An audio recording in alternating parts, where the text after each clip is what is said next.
सभी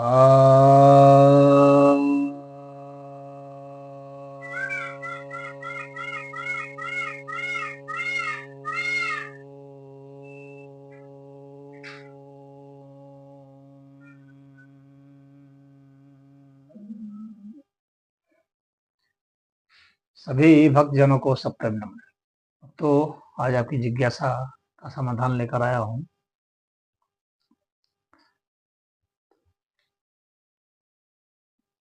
भारत में संस्कृति, धर्म, अध्यात्म, दर्शन, विज्ञान क्यों विकसित हुए? विश्व के अन्य भागों में क्या कमी थी?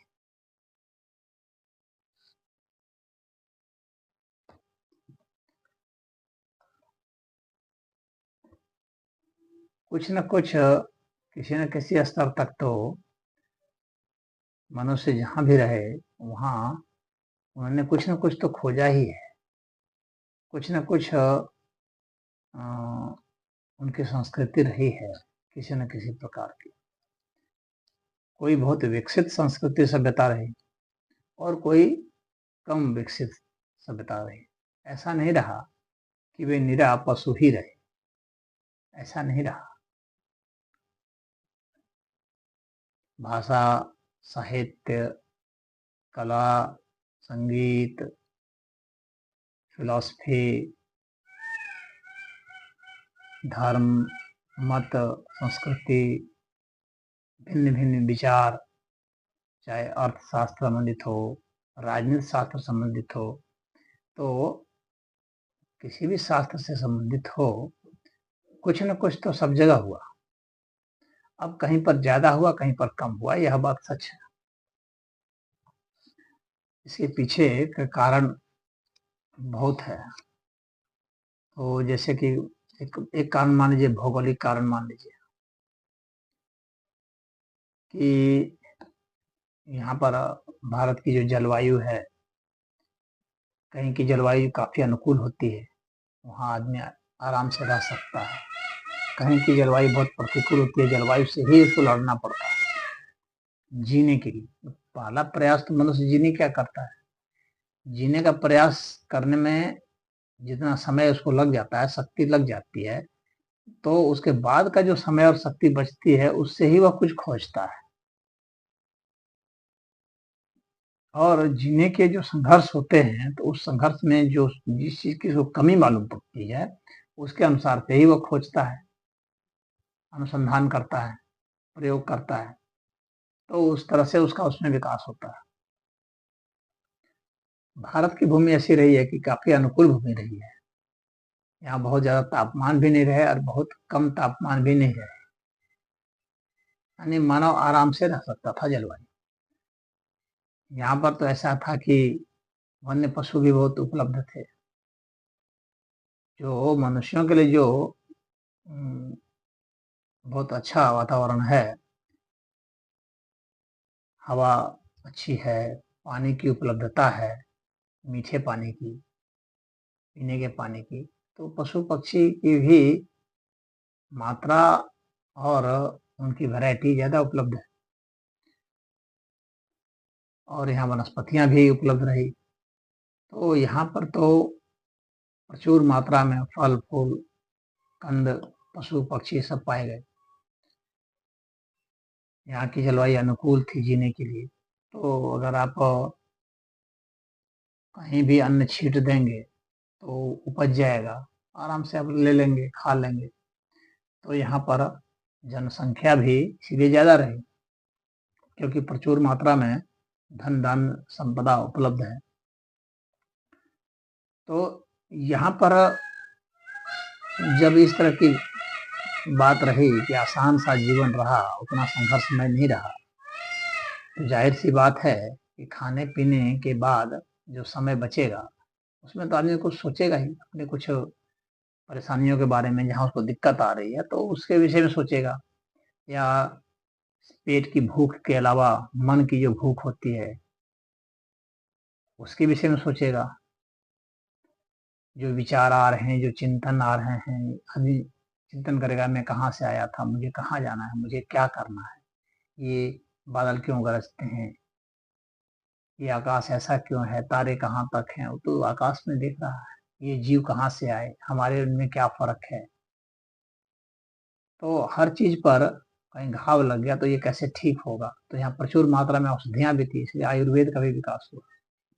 तो उस विषय में यहाँ सोचते रहे लोग, तो इसलिए दर्शन और ये सब चीजों पर गहन चिंतन मनन होगा। समय था तो चर्चा भी कर रहे थे, और जहाँ समय ही नहीं है, रात दिन बर्फबारी हो रही है, वहां पर क्या होगा। वहां आपस में मिल भी नहीं सकते। जो जो परिवार जहाँ है वहीं पर पड़ा हुआ है, किसी तरह से ठंड से बचने का प्रयास कर रहा है आग जला जला करके। तो वहां पर खाना मिल रहा है, नहीं मिल रहा है, बर्फबारी चारों ओर हो रही है, भोजन के लिए निकलना है, कहाँ खोजेंगे। उसी में सारा समय व्यय हो जाएगा, तो वहां पर कैसे विकास हो सकेगा। तो होगा भी तो कम होगा। यह नहीं है कि नहीं होगा, होगा, कम होगा। तो यहाँ पर इसीलिए विकास हो पाया क्योंकि यहाँ पर्याप्त समय था, पर्याप्त शक्ति थी, लोगों की संख्या भी बहुत थी, और समाज को फिर ऐसे भागों में विभक्त भी कर दिया गया था वर्ण व्यवस्था के हिसाब से कि सभी लोगों को सब काम करने की जरूरत नहीं। यानी समाज का वर्गीकरण इस तरह से हो गया था कि सब लोगों को सब काम करने की जरूरत नहीं है, स्पेशलाइज्ड कर दिया गया था कि आप अमुक काम कीजिए, आप अमुक काम कीजिए, आप अमुक काम कीजिए। सब लोगों को भोजन खोजने की जरूरत नहीं, भोजन उत्पादन करने की जरूरत नहीं, सब लोगों को रक्षा करने की जरूरत नहीं। कुछ लोगों को स्पेशलाइज हो गया, आप ही लोग इसकी रक्षा करेंगे, तो वे उस विषय में खोज कर रहे थे। कुछ लोग थे जो कि भाषा के क्षेत्र में, संगीत के क्षेत्र में, इनके क्षेत्र में सब लगे हुए थे खोजने में। उनको अन्य कुछ नहीं करना था, वही करना था, उसके आधार पर ही उसका जीवन पल रहा था। तो जाहिर सी बात है कि उसके पास और ज्यादा समय हो गया, और ज्यादा स्पेशलाइज्ड हो गया वो। तो उसके पास और समय हो गया, तो जाहिर सी बात है कि वो है तो करेगा ही। वहां पर जो है कला के क्षेत्र में शिल्पकारी हो, मूर्ति कला हो, वास्तुकला हो, ढेर सारी इंजीनियरिंग का काम है, तो उसमें हो तो ये सब तो विज्ञान का, अनुसंधान का हर क्षेत्र में, इसलिए भारत का विकास हुआ।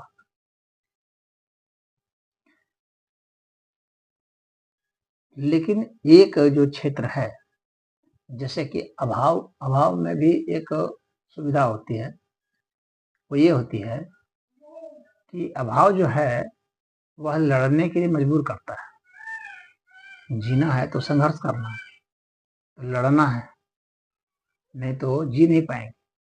तो जहां जहां अभाव रहे वहां पर उनमें जो है निर्ममता रहे, क्योंकि वहां कोमलता नहीं रहेगी। तो वहां की जो संस्कृति रहेगी, सभ्यता विकसित जो होगी, वो कठोर होगी, वे युद्ध प्रेमी होंगे, क्योंकि वहां पर जीना कठिन काम है। वहां पर संसाधन पर कब्जे करने की बात है, तो वहां पर जो है युद्ध के विषय में ज्यादा खोज हुई, और ज्यादा वे संघर्ष किए, और उसके लिए क्योंकि मुझे लड़ना है किसी से, तो जाहिर सी बात है तो मुझे ज्यादा एक्सरसाइज करना है, ज्यादा युद्ध की कला सीखनी है, तरह तरह के हथियार बनाने हैं, उन्हें चलाना है, उन्हें सीखना है, किस तरह से हमला किया जाए, कैसे। तो वो सैन्य क्षमता विकसित ज्यादा होती है। तो अभाव वाले क्षेत्र में सैन्य क्षमता ज्यादा विकसित हुई, ये उसका प्लस पॉइंट रहा जहां अभाव थे। सैन्य क्षमता भारत में भी हुआ, लेकिन यहाँ पर क्या है कि यहाँ पर जो है उतना अभाव था नहीं। तो यहाँ पर ईगो के कारण जो होता है कि हमें अपना साम्राज्य फैलाना है, ज्यादा लोगों को, अपने ज्यादा क्षेत्र को अपने प्रभाव में रखना है, तो उसे टैक्स लेना है। तो इस तरह से ईगो के कारण जो है यहाँ सभ्यता विकसित हुई मिलिट्री के क्षेत्र। तो वह एक अर्थ में मैं कहूँगा कि कमजोर रही। एक तो समाज को बांटा भी गया, भाई अगर विशेष वर्ग आप हैं तो आप ही युद्ध करेंगे, अन्य जो है किसी विपरीत परिस्थिति में लड़ सकते हैं। तो यहाँ पर लड़ने के लोगों की संख्या भी सीमित हुई, हालांकि यहाँ संख्या ज्यादा थी, परंतु लड़ने वालों की संख्या यहाँ कुछ सीमित हुई। और वहां तो था सभी को लड़ना, सारे लोग लड़ेंगे, और क्षमता ज़्यादा उनमें विकसित हुई, क्योंकि वे अभाव में लगातार जी रहे थे। लूट पाट करना, छीन लेना, डाका डालना, हठात हमला करना। तो लूटपाट होगी तो निर्ममता भी होगी, दया नहीं होगी, तो वे सब जब भी लड़ेंगे तो सर्वनाश कर देंगे।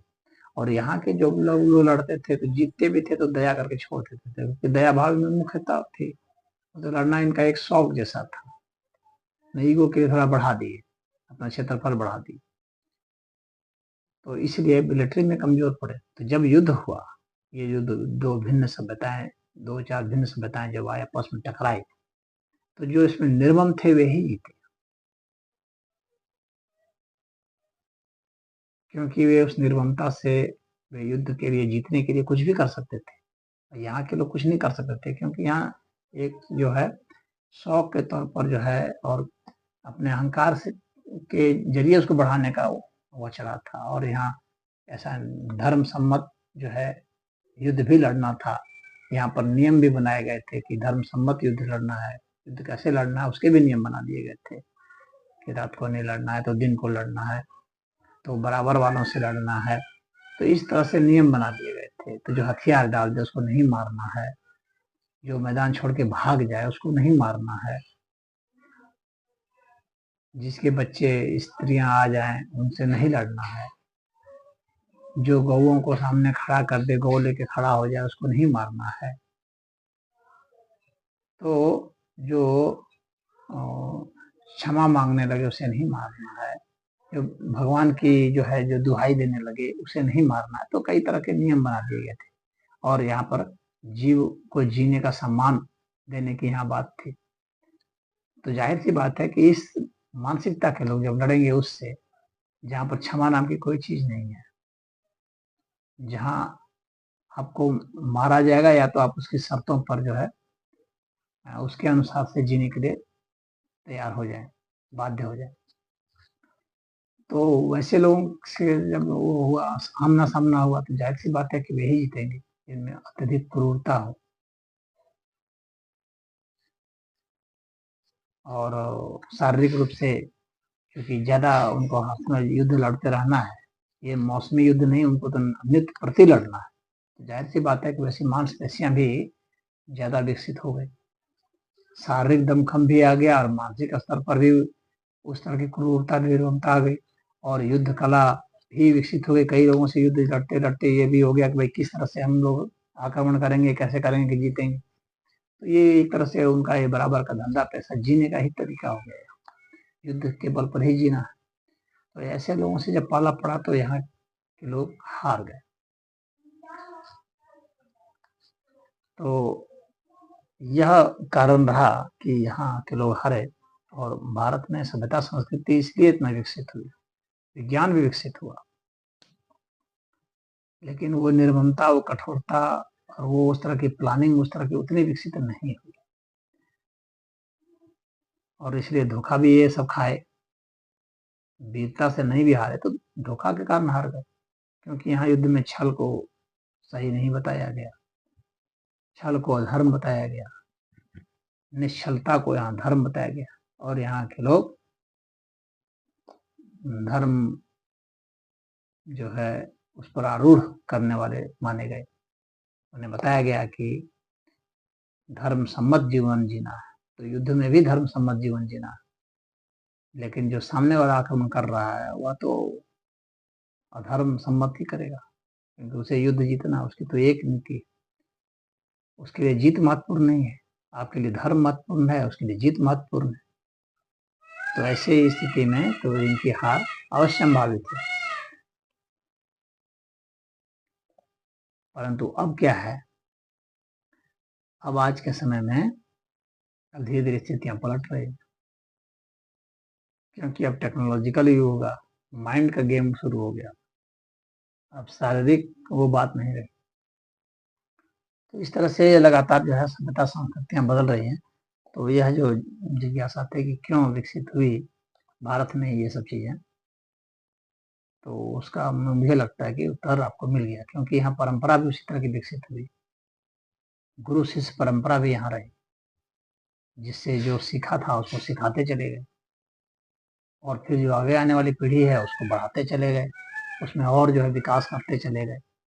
तो चाहे संगीत का क्षेत्र हो, चाहे धर्म का क्षेत्र हो, साधना का क्षेत्र हो, फिलॉसफी का क्षेत्र हो, सभी में वाद विवाद संवाद ये सब चलता रहा लगातार, और एक पीढ़ी दर पीढ़ी चलती रही, तो उसका विकास तो होना ही होना, जो कि उसी में लगा है रद्द। तो यही कारण रहा। हरि ओम।